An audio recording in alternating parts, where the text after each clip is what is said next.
In fact, one of my teachers, he said the only good thing about war is that people pray for peace. Like they really, and you don't. Once you've lost something, then you know what it is. So the Prophet, he told us, "Afshu salam bainakum," and then he said, "At'imu ta'am." So now his hierarchy of needs is much better than the Western hierarchy of needs, because they put that as the base, food. But he put security at the base, and then food. And then he said, "Silul arham." Like maintain kinship bonds. And the arham, it's a beautiful thing because there's raham between all of us. We're all banu Adam. So you go, al-aqrabun awla bil ma'ruf. The closer you are, the greater the haqq. But the haqq extends all the way out, not just to Bani Adam even, but also to the animal kingdom, because the Prophet was rahma lil alameen. So we're supposed to be caretakers not just of our own species, but also recognizing the rights that these other creatures have. We just heard a few days ago the great scholar Sheikh Abdullah al-Qadhi give the most extraordinary talk. He spent 10 years researching the camel of the Prophet, al-Qaswa. 10 years. He went to every place where Qaswa went to. He knew where Qaswa was born, in Bani Qushayr, which is where Imam al-Qushayri is. It's his tribe. So we know the tribe that al-Qaswa was born into. He was born in a place called Aflaj or Layla, because Layla and Majnun, the story is from that area. She was brought, it's a she camel. She was brought to Uqal, which was the great souk, and that's where Abu Bakr purchased her with another camel to go on the hijrah. But the Prophet demanded that he pay for his own camel. Sallallahu Alaihi Wasallam. And amazing knowledge. He worked out every single person that rode the camel. The ones that ardafahum Rasulullah, the ones that actually, the only wife that rode on the camel was Safiya. And then we even have the riwayah, when she got on the camel, the Prophet put his thigh for her to put her foot on it, but she wouldn't put her foot on his thigh. She put her thigh on his thigh out of adab to the Prophet sallallahu alaihi wasallam. So these are the things, even animals love the Prophet sallallahu alaihi wasallam, and he loved animals, the animal kingdom.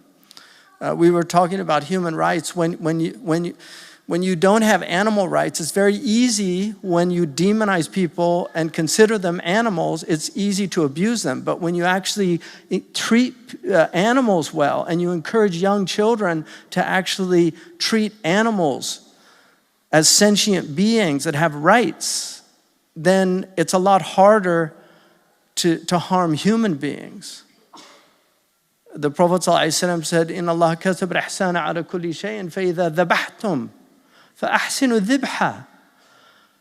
Allah has decreed ihsan on everything, and he used as an example for the ihsan, the actual sacrifice of a camel, of an animal, which is one of the ugliest things we do as human beings. But he's saying even in that, so from that and everything above it, it's prescribed, kataba.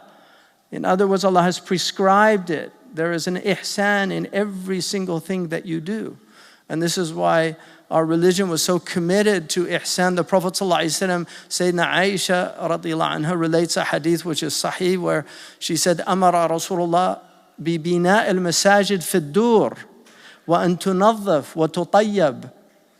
That the Prophet commanded masajid to be built in the neighborhoods, and that they should be cleaned, and that they should be, you should bring scent into them like bakhur. There's a famous Sahabi, the first one that brought the mibkhara into the masjid, the first one that brought lights into the masjid, and the Prophet praised these people for these things. But the mibkhara was something that traditionally they brought even on Jumu'ah. They still do it in the haram, mashallah. They bring in, because that's sunnah, so it has pleasant smells. He said, if you're eating onions or garlic, don't go near our masjids, because angels don't like it, let alone other people, right? So this is our tradition. It's just such an amazing tradition. It's a tradition of ihsan. But the masajid are great blessings.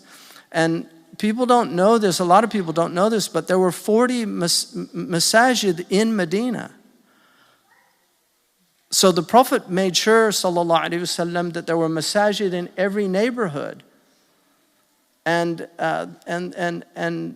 that was in order to create communities of people who pray together.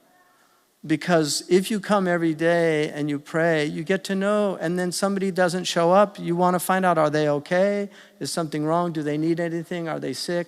This is real community.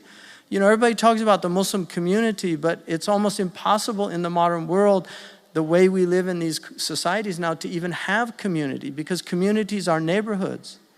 Just like families are not nuclear families. A nuclear family is already a completely disintegrated family. A family is uncles and aunts and cousins and second cousins. And a family is an extension.